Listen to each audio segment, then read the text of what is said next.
The straight answer is they knew there was someone else there. Dr. Henry Lee said it. Dr. Irwin Golden said there's two knives. There's two morphologically different types of stab wounds on the victims. He was kicked off the case after 1 day. Okay? 1 day. He was the coroner. Why are you kicking him off the case? Because he said there were two knives. They went and searched the whole country for another coroner. Why? What are you doing? They brought in Lakshmanan. He was okay. He didn't do the autopsies. So anytime anything pointed that it wasn't just OJ Simpson, it was found a way to not be discovered, right? The hat and the Bronco, all those shoe prints. Why did they never talk about the hat? It's never mentioned once.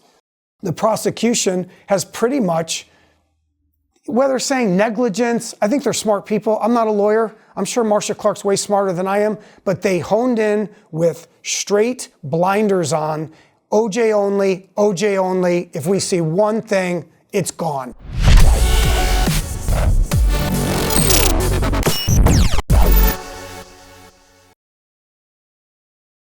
We got Chris Todd, investigative producer, author. Thank you for coming today, Chris. Thank you for having me.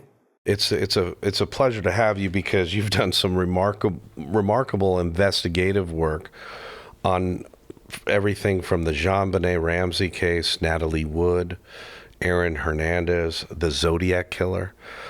But today we're going to discuss OJ Simpson. We're going to discuss the mafia connection OJ Simpson had to the cocaine trade and who was there the night Nicole Brown Simpson was murdered. And this goes back about 5 years in your investigative work, and you uncovered dots that took you down a rabbit hole. Let's start first, and let's go to the night OJ Simpson is chipping golf balls in the front of his house. He's waiting for a limo to take him to the airport, to LAX. He's on his way to Chicago. Two gentlemen roll up to the house. One of those gentlemen you allege is a gentleman named Charlie Ulrich, who's a known Ehrlich, a known Genovese associate. And he supposedly is with another gentleman whose name we won't mention because it hasn't been really authenticated. It's hard to fully confirm that there's a third assailant with them. When they roll up to OJ's Bel Air estate, tell us what you allege the dialogue is at that point. So just a quick backstory of how I got to meet Charlie, and I met another producer that he had, and he wanted to tell his story, and we can get into that after about where we're at today in the press and the media about Charlie and OJ and this potential third assailant. I don't really talk much about the third assailant. So just with Charlie's role, Charlie is OJ's accomplice on June 12th, 1994. And just to answer your first question, yes, OJ's chipping golf balls in his front yard, waiting for a limousine to go to Chicago for a tournament, a golf event with Hertz. Charlie shows up at about 10:15 p.m. on June 12th, and he's there to collect money from OJ Simpson on behalf of a famed mobster named Joey Ippolito.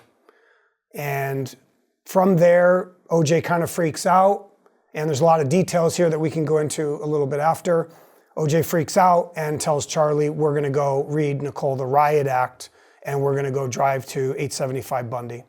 So OJ gets frustrated. This mob guy's pressing up on him, and he's pressing up on him for what, a coke debt?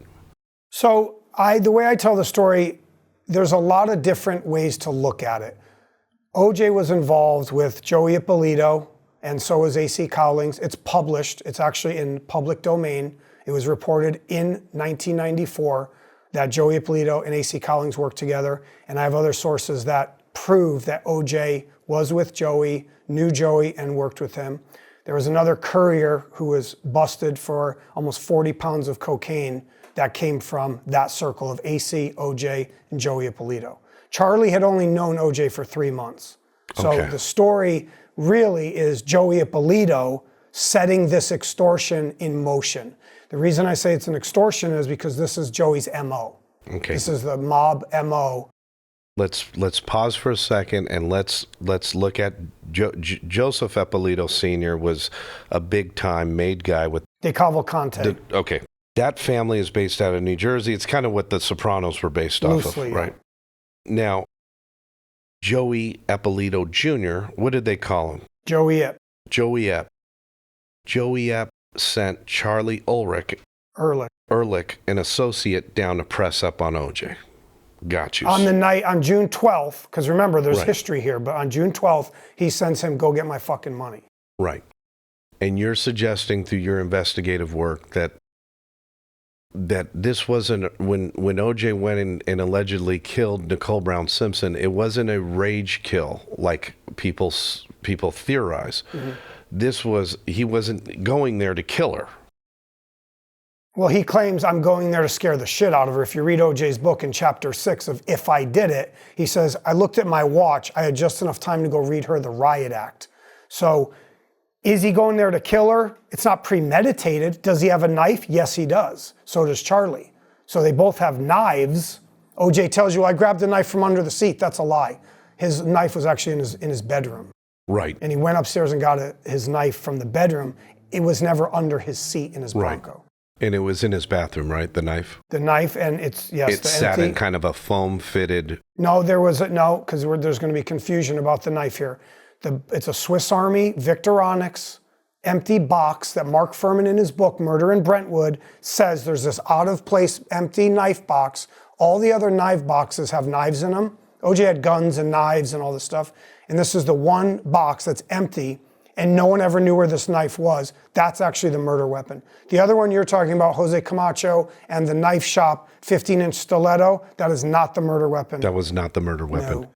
And when you say Victorinox Swiss Army knife, we're not talking about a folding blade. They also make fixed hunting blades. Knives. It's a fixed-bladed hunting knife. It may be a flip. I don't know exactly. I just know it's a Victorinox hunting knife. I know the width of it. It's actually the wounds are thin, 5/8 of an inch, approximately less than an inch. So it's a thin blade, 5 inches to 6 inches, but we can go into that stuff after, but yeah. So take us back to the lawn. OJ's anticipating to get on an airplane to Chicago, and Charlie Ehrlich shows up, and you theorize he was sent there by Joey Eppolito, Joey Ep Jr., to collect on OJ's coke debt. Out of frustration, OJ says, get in the fucking car. We're going to go and press up on... the shit's rolling downhill to Nicole Brown. Correct. Yes. And also it's important to understand, Charlie confessed this to us. This isn't my investigation. This is his confession. Okay. The confession of Charlie Ulrich is that of him, and it's not something that you're alleging. I had no idea who he was from Adam's House Cat. I have no idea who the hell he was 5 years ago when he came to us and goes, I want to tell you a story. So they hop in OJ's famed white Bronco. Mm-hmm. They head over to the Brentwood address where Nicole Brown was. Bundy, yep, 875 Bundy. And unfortunately, wrong place, wrong time, wrong Goldman was there. Correct. Okay. Now, OJ knew that Nicole Brown was stooping many other guys. He didn't give a shit about that. He had more girls than he could ever possibly deal with. So he wasn't upset that she was stooping this young man, rest his soul. He was coming because he's getting pressed up on by the mob guys. And was Nicole kind of facilitating coke sales within the Hollywood elite community? So, right, and because we have a short interview, I would say it to you the kind of the simplistic way, okay? Nicole used cocaine. Faye Resnick used cocaine. They were getting cocaine from Joey Ippolito, and there was another guy also in that circle that connects to Joey. Joey's an alpha male. It doesn't mean Joey dealt them physically the cocaine. He doesn't give a shit about that. You owe him money, he fronted you a bunch of shit. Even if you don't owe him a dime, he wants to extort you, he will extort you. That's what the mob guys do. Their mantra, prostitution, extortion, gambling, murder, right? So it's an extortion. It's a setup, okay? OJ overreacts, takes it too far. That's what Charlie tells you. It's OJ's fault. OJ did it. We didn't go there to kill anybody, right? We said, give us your money. The whole night went south fast. But I'm not trying to slander Nicole Brown Simpson. Yes, did she use cocaine? Yes. Did she deal cocaine? No. Did Faye Resnick deal cocaine? No. Did they use it with her? Are they in this confession that I have sitting next to me? Yes, they are. They are listed in it as blowing coke with Joey Ippolito weeks before the murders. That's why they say their names. Explain the motive for him to go over there that night with Charlie. They're not trying to get money out of Nicole and Faye. Faye was living with Nicole. She didn't have any money. She just got dumped by her boyfriend. I don't want to say his name. And she says, oh, I left him. Whatever. She was staying there. She doesn't have any money. They're not getting money out of them. OJ's the millionaire. Nicole has some money. She has child support. She has alimony. She's not, that's what I try to explain to a lot of people is they're not going there to get them. You owe Charlie $100,000. You're going to pay up. They're going there to mess with them. Like, look at what you did. You did it again. This is your fault. I got to bail you out again. He was trying to prove a point to Nicole. Hey, you're putting me in another vice grip with these assholes. And if you do something like swing on me, you're dead. And she did. And she did. Allegedly. She did. Okay, so she comes out swinging. OJ, you piece of shit. Fuck you. Yeah. Get the fuck out of here. That's in his book. Judith Regan talks about it. He admits, OJ confesses that Charlie's with him in his book, in his Judith Regan interview. Just watch him. He says, Charlie brought the knife. Charlie followed this guy in. That's Ron Goldman. They try to trick you about, no one knows but God, the actual sequence, who got stabbed. There's 4 angry people in a small dark space. To sum it up real quick, they don't kill Nicole first. Ron is killed first. That's why Nicole has no blood on her feet. She's not standing in anybody's blood. She's not in her own blood. She's not in his blood. He has no blood on his shoes. He's never standing in her blood. We all saw how much blood is there. It's a river of blood that runs down to the sidewalk. Ron is killed first in that alcove in the dirt by Charlie and OJ. I don't want to talk too much about the third assailant. Is there a guy there? Maybe. There is another stab wound that's 2 inches wide. Doesn't match either of Charlie or OJ's knife. It's possible. Dr. Henry Lee says there's a boot print on Ron's jeans that does not match the Bruno Mali or the parallel line 10.5 print. So just removing the third assailant, we have Charlie and OJ first kill Ron Goldman. Then she's knocked out. That's why she has the bruise on her head. They say OJ whacks her with the knife on the head. I think he punches her. For my investigation, my theory, if we want to call it that, he whacks her. She goes down, she's knocked out. They go to Ron, he's like, hey, hey, hey. That's why Robert Heidstra says, I heard a man yell, hey, hey, hey.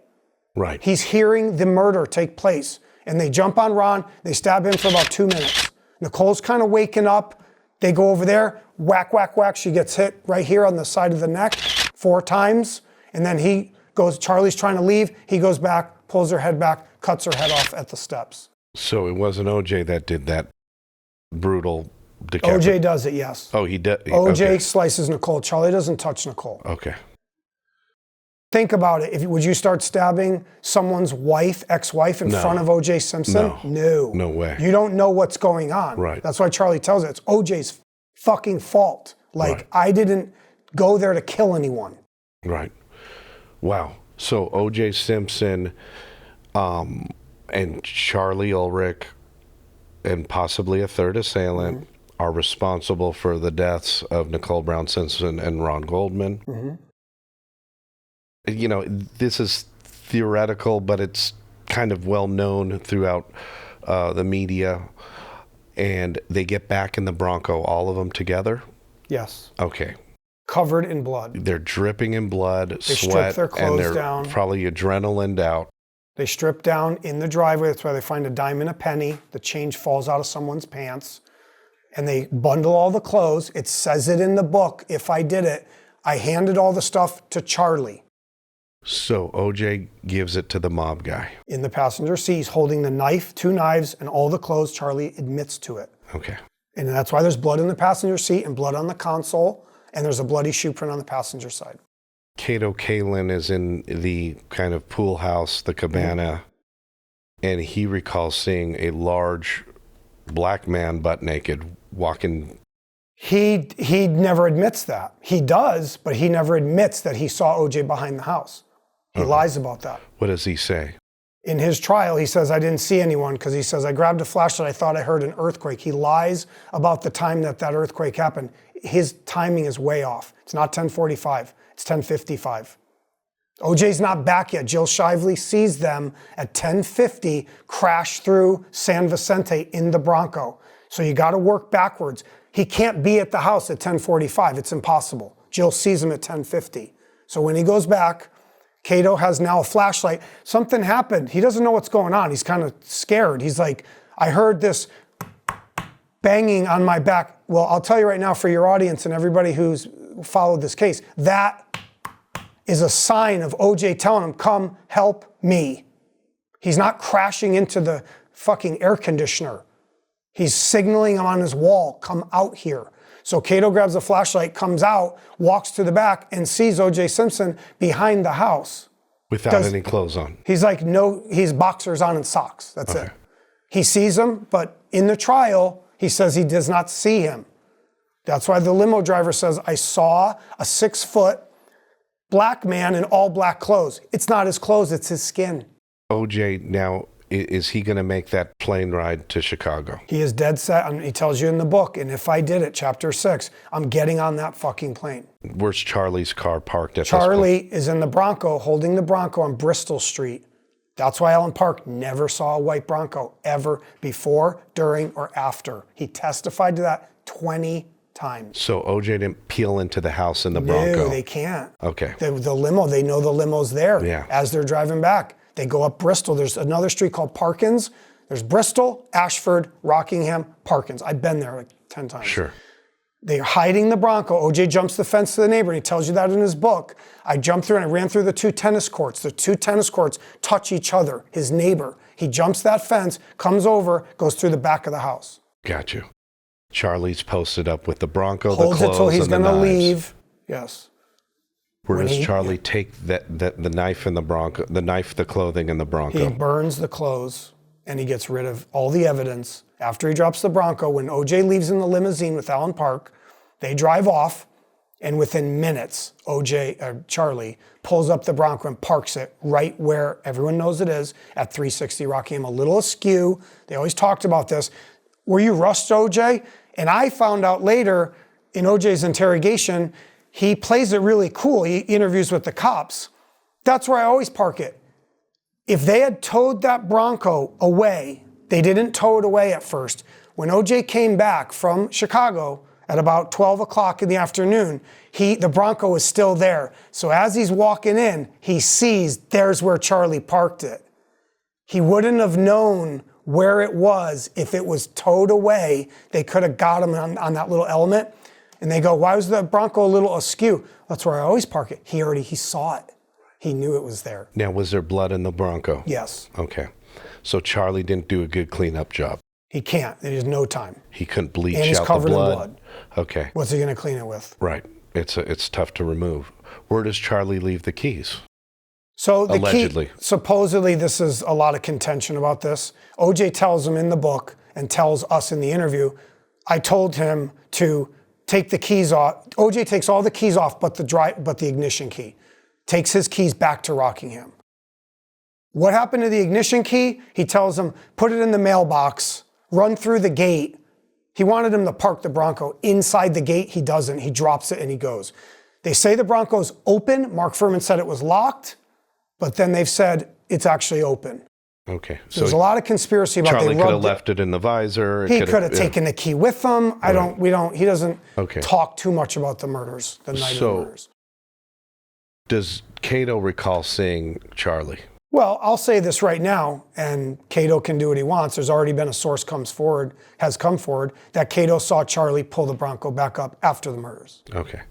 And that was not disclosed in the court? Correct. Cato lied about that forever. And why would Cato lie? Because Cato, supposedly, the source says, was paid by the defense to shut up and leave. And he did leave for 2 days. He stayed at Grant Kramer's house. So Cato's a fraud.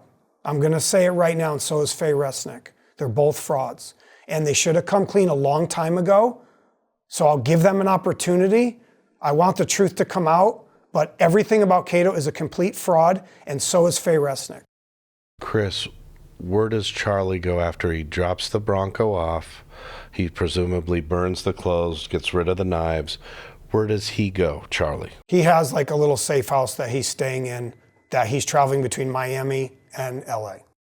How can you place Charlie here in LA during that time period? How do you know he was here? Well, through his confession, right? First, Okay.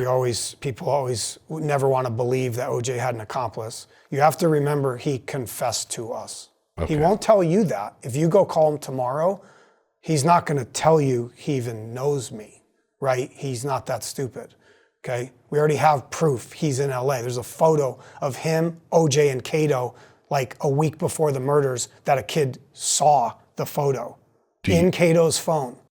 Do you have that photo? I don't have it, no. Okay. He wants $35,000 for it, for the information to flip Cato. I'm not paying anybody a dime to solve a murder case. And the LAPD have been alerted, and it's their job to, as a robbery homicide cold case unit, that's their job to do it. I know it's OJ, I know it's the Michael Jordan of true crime. I get it. You don't want to reopen OJ. You don't want to play the Mark Fuhrman tapes again. I get it. So I'm not a cop. Right.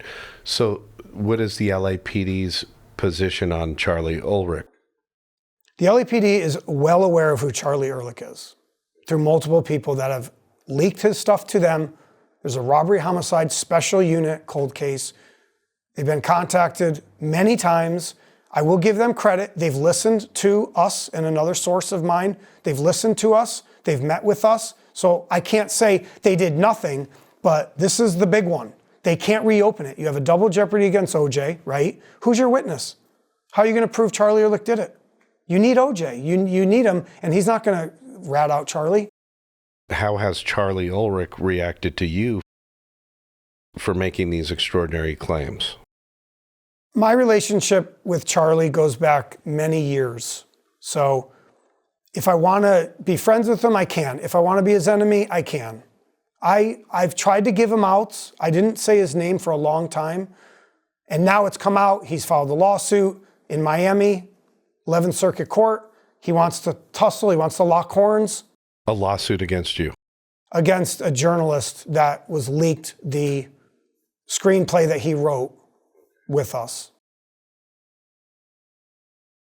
And he's suing you for defamation? Is that what He's suing for defamation against a journalist for reporting a story, which we pretty much know how that's going to go. Okay. Now, let me ask you this. Are you a little concerned that you're essentially accusing a known mobster for murder? Are you personally concerned that there'll be some blowback? Well, I mean, these guys are 70 years old. Okay. And the mob, as much as I love the guys, and you've interviewed some of my heroes, the mob is dead. Okay. So you're not concerned they can make a phone call? They can make a phone call, but I'll say it straight up too. You put me in a bad position too. What am I going to do? So it's you know, as I've joked with other people too, I have other mob guys, they think it's a great story, they like make some money. It's a wild story. Let's all do it together. Let's make money. No one, to be honest, if the cops aren't going to arrest you, what do you care what I say? What does it matter? Right. Yeah.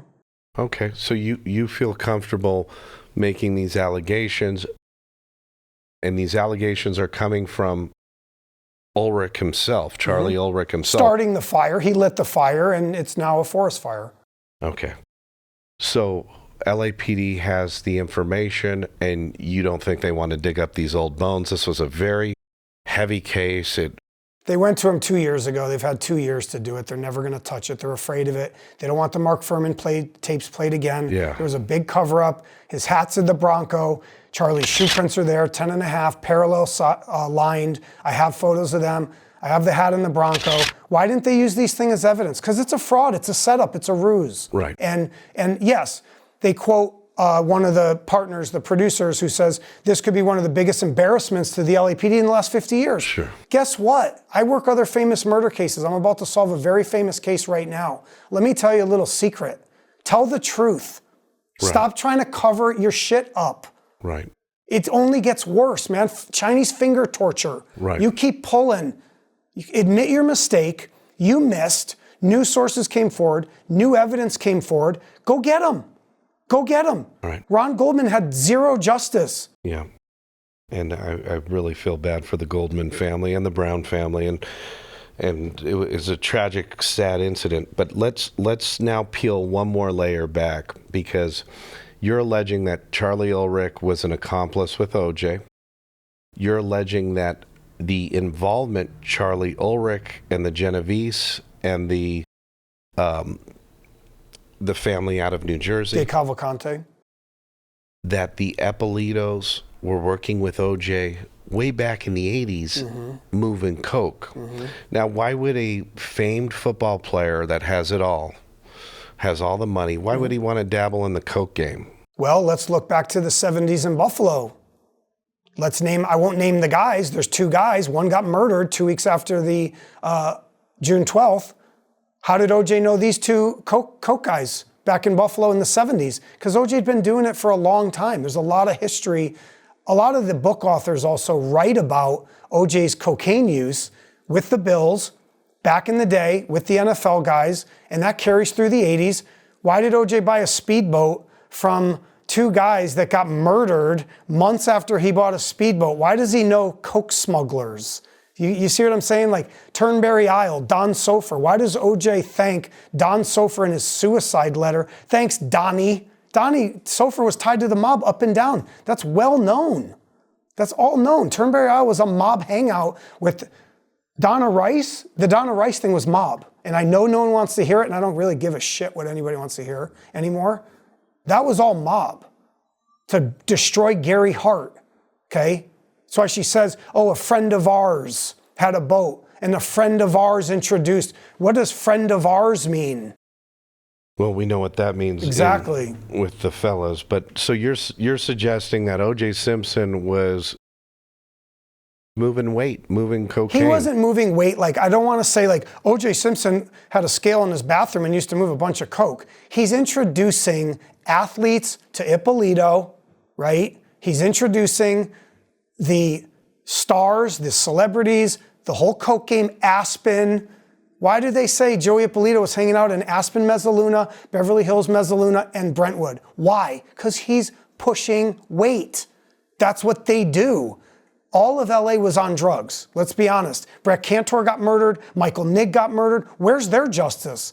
They've never solved these two kids' cases at all. So people can say, oh, this guy's saying a bunch of bullshit. Yeah, go look it up. Go look up if OJ did drugs. Right. Look it up. You're suggesting so much hard evidence, including the Charlie Ulrich connection, including, witness testimony. Why didn't this get brought up in court? How did the prosecution miss this one? Yeah, and I look at other cases too. This isn't the first case to go off the rails, and I've worked other famous cases as you listed. I've also worked civilian cases, child murders, and I've seen this before. So I'm not gonna blame Marcia Clark, Chris Darden. I'm not gonna stoke the ego of Shapiro and Scheck and Neufeld and go on that. What people are fallible and they're erroneous, right? The straight answer is they knew there was someone else there. Dr. Henry Lee said it. Dr. Irwin Golden said there's two knives. There's two morphologically different types of stab wounds on the victims. He was kicked off the case after 1 day. Okay? 1 day. He was the coroner. Why are you kicking him off the case? Because he said there were two knives. They went and searched the whole country for another coroner. Why? What are you doing? They brought in Lakshmanan. He was okay. He didn't do the autopsies. So basically, the way I did a small radio interview and I said, look, anytime anything pointed that it wasn't just OJ Simpson, it was found a way to not be discovered, right? The hat and the Bronco, all those shoe prints. Why did they never talk about the hat? It's never mentioned once. And even if you say OJ had that hat on, say it was OJ's, it's not, it's a 7 1/8, it wouldn't even fit him. He takes it off, he drops it down. He grabs the beanie cap out of the back and he puts it on. It would make sense that it's right below him. They don't even do that. They don't even try to play it. And they pull the hat out Take photos of the Bronco with no hat. So there's photos of with the hat in there and without. So the whole main gist is that the prosecution has pretty much, whether saying negligence, I think they're smart people. I'm not a lawyer. I'm sure Marcia Clark's way smarter than I am, but they honed in with straight blinders on, OJ only, OJ only. If we see one thing, it's gone. Right. And maybe the strategy there was just to focus, if you know, a lot of these litigators and these defense attorneys and crim attorneys, they have to dumb down the presentation for the jury. If you have too many moving parts, when you confuse them, you lose them, kind of thing. But that, you know, but who knows? But, you know, the other question I had for you, Chris, is have you reached out to the Goldman family? Yes, I have. And what was their response to some of the investigative work you've done? So I've reached out to the Goldmans and the Browns, and I've made a mini relationship with some of the key figures. And out of respect for them, I mean, I presented them an opportunity to reveal Charlie. They didn't want to. And that's okay. I represent Ron and Nicole, right? And I also represent the truth. Right to know, need to know. And I want to quote one of my heroes right here, and I think he'd let me do it. Donald Freed wrote a book called Killing Time, okay? And he knew there was someone else there. He's a very bright man. He was a dramatist. He was a writer. He was a playwright. And he also said, us as people have a biological and physiological need to know the truth. It bothers us. We can't sleep. It physically affects us. And they never gave any of these people from this 25, it's almost 30 years now, no one's ever had the real story on this. And I think that's a shame. And I will make my final statement when we get to that point about my thing with that. Well, you know, it leads me into this. Where do you get your sources? How does Chris Todd have the magic touch where the Chris Dardens and Marcia Clarks didn't? To explain, can you I know you can't reveal your sources, but can you share some of your cultivating methods as an investigative producer? Yeah. So what I basically do, even with other cases, it's not just with this one. This one taught me a lot. My first case was Natalie Wood. We talked about that. That took a long time, took over 5 years. But the OJ thing was kind of the granddaddy of them all. I knew that this one was different, right? This one was, no one was going to talk to me. Some people would talk to me a little bit and then they'd go away. They'd tell me something and then they just disappear. What I do is, just to give my technique is, I dive in 2 feet all the way with God on my side and a spiritual element. I'm not a carpet fiber guy. I'm not a DNA guy. Don't even talk to me about DNA. I don't care. I really don't. I want to know why something happened inside their head, OJ and Charlie, Ippolito, understand the psychology of the whole thing, because blood evidence can be, OJ's DNA is there. He's always there. He was always at Bundy. Yes, he was. So there's evidence is a loaded term when we say what evidence is there. So God knows the truth, and I try to attack these cases for the victims. I see the cases through the victim's eyes. And yes, I reached out to a lot of people on OJ. You could name every single player. I can pretty much guarantee I reached out and talked to or communicated with 85% of them. You couldn't name one that I did not approach. Your method is really guerrilla style. Here I am. Do you want to talk? Now, the other thing is that a lot of people know about me too. There's other press stuff about me, and people can easily look up my past and say, this guy made mistakes here and he said this. Yeah, we've all made mistakes, okay? I'm not in jail. I didn't kill anyone. People in Hollywood, especially in the media, they always try to make me out for this bad guy. I've done nothing to these people. I've tried to work with them. I've tried to do great content. Yeah, my stuff's a little edgy. It's a little dark. Hollywood's not dark. I mean, it's like, come on. So I really want the truth to come out on this case. But the other thing, what I was leading up to is, there's a duality to Chris Todd. There's 2 people here, okay? Not a Jekyll and Hyde, but I'll just say it this way. When I come to you at first, I come bearing gifts. I come to help you. If you try to stab me, I will destroy you. And you have to have that mentality as an investigator. So metaphorically, I kill killers. That's what I do. There was a really big caper of a young lady from Vancouver, a young Asian lady that was found in a water tank on top of a downtown hotel. Oh, yeah. A lot of the internet community came together as investigative journalists, and were sharing thoughts and ideas, and you know, are you willing to accept, maybe vis-a-vis email, our audience and other audiences coming and providing you maybe more details or other cases that they're interested in investigating? Yes, I've already solved a case with authorities that's coming out very soon of 2 teenage girls. I'm not going to say what it is. I already solved that. My door is open. I don't charge anything. Anyone can come to me anytime, with a caveat, which I will say in a minute. My email is always open.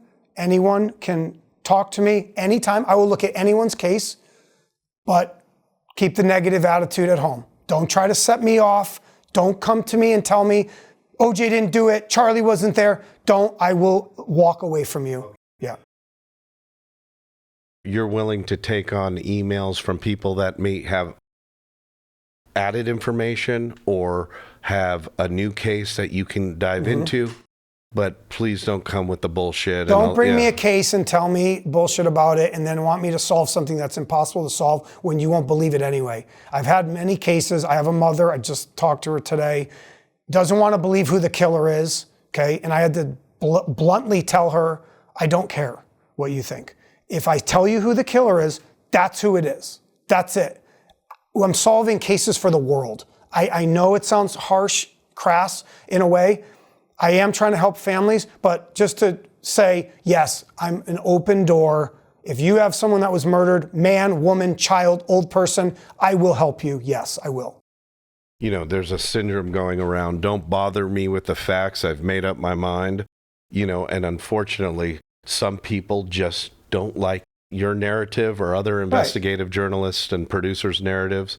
And I'm open to their narrative. They can go do their own podcast. They can go do their own videos.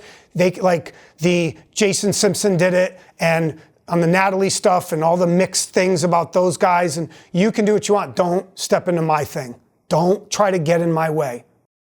Right. And, you know, as an author, you've written some really interesting books, like Ron's Revenge, If We Did It, a playoff, If I Did It. Okay if I show them? Yeah, please. So If We Did It, you know, really quickly as a playoff, the OJ book, If I Did It, and it suggests the multiple conspirators. How OJ Simpson and his accomplice walked free. Right. If We Did It. I wrote Ron's Revenge, which is a very similar book. The Ron's Revenge book is actually the updated, farthest version. Ron's Revenge is something that delves into the legacy of Ron Goldman. It says, you know, for the dead, it's never over. So it's pretty much the same book. There's a couple different things. I'm more proud of this book than If We Did It. And this was basically for Ron. And I played sort of like a creative aspect of Ron solves his own murder by grabbing me, by telling me certain things, spiritually, and showing me the light. So that's why I called it Ron's Revenge. You were compelled to be his advocate post his death. May he rest in peace. And then your other book. And then I wrote a book called Hollywood is Burning Locusts. Okay. It's a fictional book, but I do have some of the OJ stuff in here. I actually have characters. And this is, I don't want to kind of swap themes here, but this is basically about a serial killer in Hollywood who murders TV and film executives in the way in which they murdered their actors in the movies. Oh, wow. That's kind of creepy. And it's loosely based on the movie and book, The Day of the Locust. Yeah. Chris, what's your beef with Hollywood and mainstream media? What's your big bone you're picking with these guys? I was in Hollywood for 20 years. I won 2 Emmys. I won film festivals. I am proud of the things I did. I never made the big name. I never was like, the top dog. I don't drive a Lamborghini. I never got kind of the Hollywood thing. And that did bother me, yes. Some of it was my own fault. I take half the blame. The way I say it is, it's 50-50. I did ruin my own stuff in Hollywood, and I'm sorry. I'm sorry that I revealed some things that I did. I revealed some of the racial discrimination in Hollywood. I revealed the sexual abuse at a major studio, and they tried to blackball me. I'm sorry I did. I did sometimes go off the rails. I've changed a lot. And I think Hollywood does a lot of fantasy. A lot of my stuff is very real. And maybe it's too real. A lot of people, even top studio execs, have told me that. You're a threat to the system. Like, we're trying to tell stories in fantasy. Your stuff is so shocking and like so, it messes with us. So I understand that. And I'm not really leaving a bad message for Hollywood today. I'm just saying I've tried to work with you. I've tried to tell the truth on a lot of these cases. And you still have time to make it right. You're really a whistleblower. You're an inconvenient person for a lot of people that are living very convenient lives. And, you know, everything you see about the Me Too movement, the racial discrimination, I warned them about this 10 years ago. I came forward and they blackballed me. Okay? So all that stuff you see, this whole woke stuff and all that, I didn't cause it all by myself. I'm saying I was definitely one of the key figures who talked about, basically because I was almost like a disgruntled employee, like, oh, you won't let me get off and do my movies and TV shows and I'm eating peanut butter and jelly sandwiches, and then I keep reading about your people sexually abusing actresses. What did I do? So it's like I'm a whistleblower, but I'm also like this Edward Snowden of Hollywood. Do you think Snowden is a well-calculated Russian agent, or is he a patriot? What's your feeling? Okay, we want to talk about that. You brought him up. I just wanted to get your perspective. I think any whistleblower is important. And I think in Edward Snowden's case, I think he went a little too far. I'll be pretty honest about it. I think he got people killed, actually. It's proven he got people, CIA assets, killed. So, you know, I'm kind of like, you know. On the fence. I'm on the fence with a lot of people like that. But I do think there's a place for what he's saying. And I think there's ways to, I'm the same way with the mob. Let me segue it to the mob. Right. I worship the guys and I fucking hate them. They brought all the heroin into the country. They brought all the cocaine into the country. They destroyed people's lives. But then the other side of me, I love Joey Ippolito. Who wouldn't want to race speedboats and date the most beautiful women and have millions of dollars and just do whatever you want and take out people? So again, the Chris Todd, there's two things here. Right. And I think we all love the romance of the mob and the danger and the excitement. But really, you know, after we've interviewed so many LCN guys, it's such a treacherous world, man. Right. Those were fathers. Those were husbands who got murdered. Those are kids' parents. Oh, we killed him because, you know, he disrespected the family. I mean, I try to look at everything with a perspective, and I like what you do. The LCN guys, I'm down. Some of those are my heroes. I've reached out to them. They know me. We laugh. Some guys have threatened me. It's all good. Everyone, God gives us all a role, all of us. Even if it's dark, we have a reason we do things. Sometimes it's to bring light. Sometimes it's to bring darkness. Absolutely.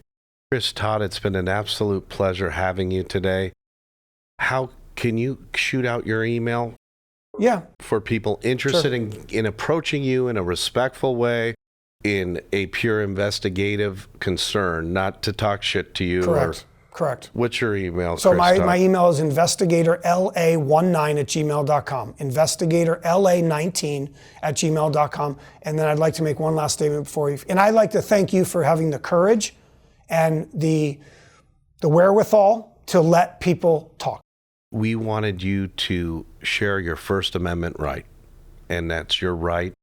And, you know, obviously your opinions expressed here are not that of Cinemills TV or its affiliates, but we want to showcase people with interesting stories that want to share them on a platform, and we hope we can inspire people, you know, maybe a young kid who wants to get into investigative journalism and production can look at you as someone that has really trailblazed this world in Hollywood, especially. But share your last statement with us, Chris. Yeah, thank you.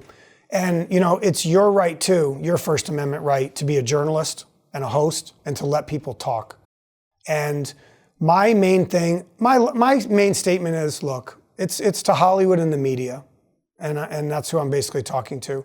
You've tried to keep me out for a really long time. You blocked multiple people's murder solves, and you've told fake stories about what I brought you. There's time to get it right. You still can. Bring justice for victims. I know it may hurt, but the one thing that I see is I think the audience is smart enough and has an open heart and an open mind to know the truth, and that is entertainment itself, is the truth. The truth is its own defense. You cannot defeat the truth in court, on the street. You can't, okay? So I'm sorry to everyone in Hollywood who hates me, sends memos around. I have a lot of proof of this. And to the media who has purposely blocked my stories because you don't want to work with me, get to know me. Just sit down with me, get to know me, and let's tell some great stories and let's do some great things. Thank you so much. Thank you.